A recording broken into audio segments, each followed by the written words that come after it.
12 വോൾട്ടിൽ വർക്ക് ചെയ്യുന്ന ഒരു DC ഫാൻ ഉണ്ടാക്കിയല്ലോ ടേബിളിൽ വെക്കാനായിട്ട്. പഠിക്കാനവർക്ക് അടിപൊളിയായിരിക്കും. ഒരു അത്യാവശ്യം നല്ല കാറ്റും കിട്ടും. കുറഞ്ഞ ചിലവ്, ഒരു 100-150 റുപ്യ ചിലവിൽ നമുക്ക് ഉണ്ടാക്കിയെടുക്കാം. വീട്ടിൽ എന്തെങ്കിലും വേസ്റ്റ് സാധനം എടുത്തിട്ട് ഇതേപോലെ ഒരു 3 ലീഫ് ഉണ്ടാക്കാം.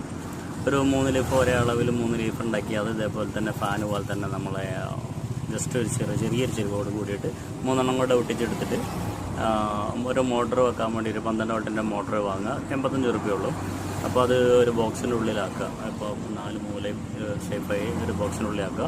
പിന്നെ നമുക്ക് താഴേക്ക് ഈ മോട്ടർ വെക്കാനുള്ള താഴേക്ക് ഇഷ്ടമുള്ള രീതിയിൽ എന്തെങ്കിലും ചെറിയൊരു മോഡലിൽ ചെറിയൊരു കാലുണ്ടാക്കാം.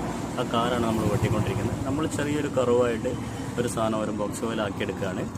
അപ്പോൾ അങ്ങനെ അത് വെട്ടിയെടുത്ത് അതൊന്ന് സെറ്റാക്കി എടുക്കുക.